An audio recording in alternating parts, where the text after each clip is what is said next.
Riyadus Saliheen. Chapter 355, Prohibition of Malpractices in Commerce.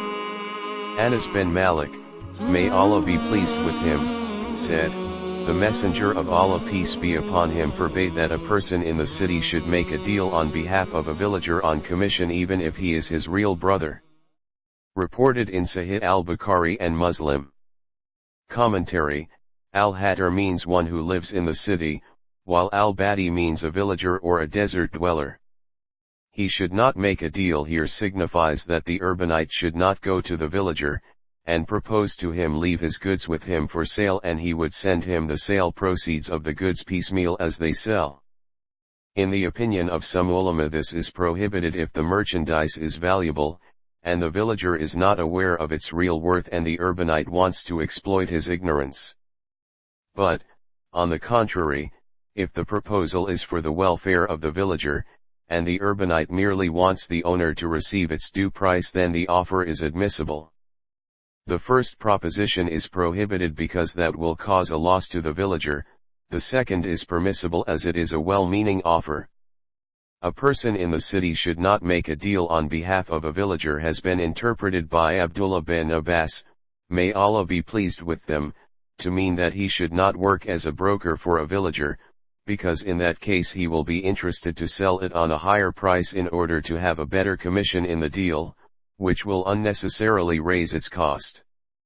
On one side, the purchase of goods coming from outside has been prohibited before its arrival on the market so that nobody can exploit the ignorance of the outsiders, and on the other side, villagers are enjoined to sell their goods themselves so that the commission of the broker does not increase the price of the goods.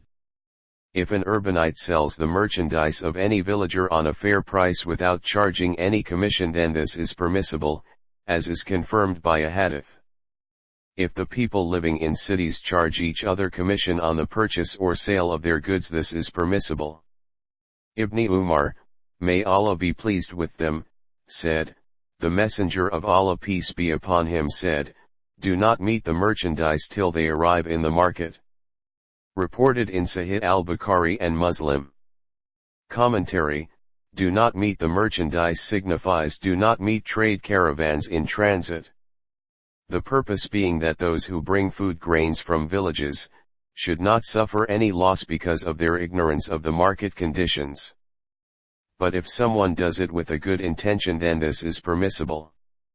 Ibn Abbas, may Allah be pleased with them, said, the Messenger of Allah peace be upon him said, the caravans carrying merchandise should not be met on the way to purchase from them, a man in the city should not sell for a man of the desert. Taus asked him, Ibn Abbas, what do these words really imply? He said, he should not work as an agent on his behalf. Reported in Sahih al-Bukhari and Muslim. Commentary: this hadith makes it clear that no one should work as a broker to exploit the ignorance of villagers who bring their merchandise in the market. But if one does it with a good intention, then this is permissible. Nowadays different forms of brokerage are in vogue in our markets, out of which some are permissible and some are prohibited.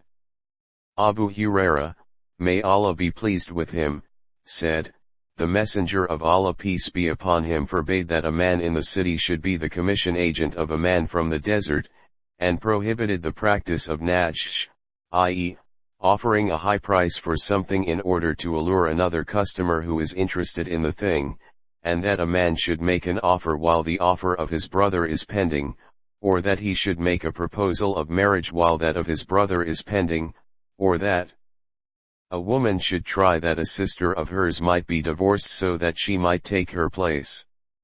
Another narration is, the Messenger of Allah peace be upon him forbade the people from meeting the caravan on the way for entering into business transaction with them, and the selling of the goods by a dweller of the city on behalf of a man of the desert, and the seeking by a woman the divorce of her sister, from her husband, and the practice of nash and leaving the animals unmilked, for some time for the purpose of accumulation of milk to deceive the buyer.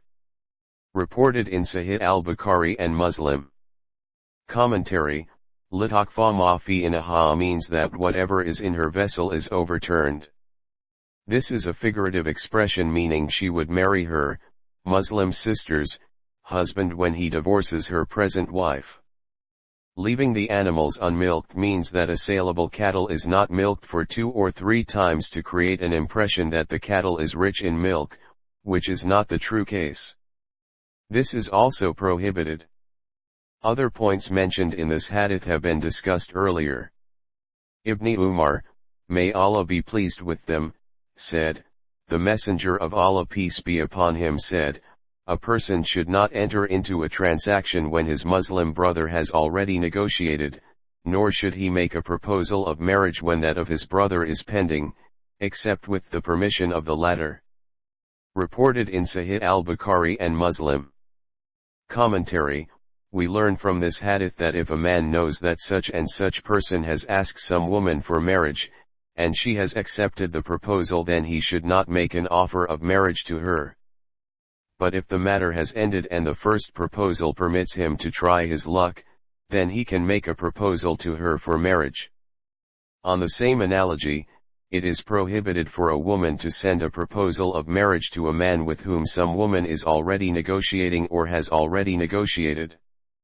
Uqba bin Amir, may Allah be pleased with him, said, the Messenger of Allah peace be upon him said, a mu'min is the brother of another mu'min, and thus it is not permissible for a mu'min to make an offer while the offer of his brother is pending, nor should he make a proposal of marriage while that of his brother is pending till he withdraws his proposal. Reported in Sahih Muslim. Commentary: all the acts prohibited in the ahadith cited above are such that they can cause or increase ill will and enmity among people. For this reason, all these things have been forbidden by Islam to obviate all possibilities of dissension and discord, and bring about mutual affection, fraternity, and accord.